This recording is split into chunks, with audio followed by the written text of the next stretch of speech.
Leadership. It's one of those big words people throw around a lot, but very few people actually understand.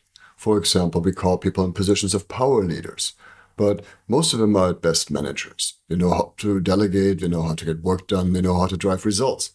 Doesn't necessarily mean they know how to lead. Because let's face it, leadership actually has nothing to do with your title. Leadership, in the end, is about relating, and you could even say that leadership is about love. I know another big scary word, but I'll get back to that in a moment. For now, think about it this way. Management is about focusing on tasks. Leadership is about focusing on people. Leaders don't just empower their people to get work done, they empower them to grow and to develop themselves. Right? If you look at the root of lead, right, it actually means going forth.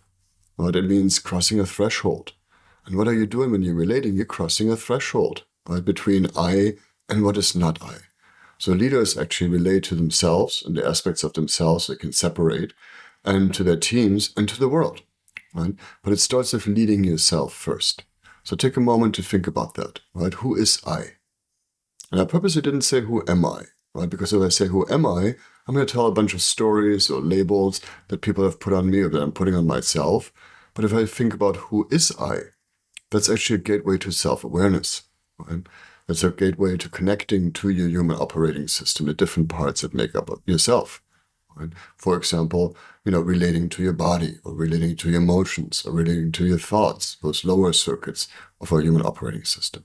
Or, of course, relating to your unique self-expression, to your vision, to your capacity to create here, what the Romans called your genius.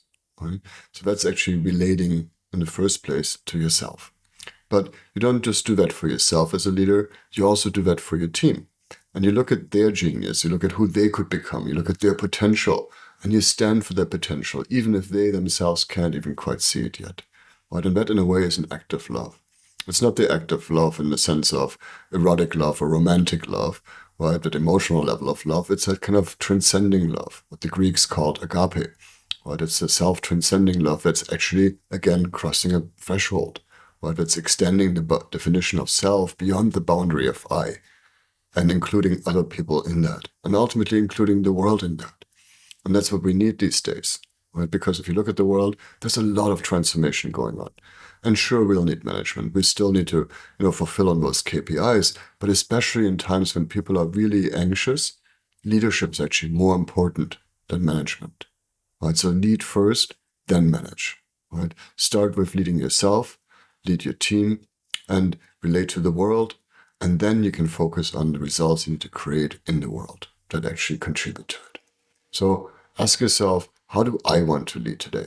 How am I relating to myself? How am I relating to the people around me? And how am I relating to the world? Because then you can make your work meaningful and ultimately create a future that we would all want to live in.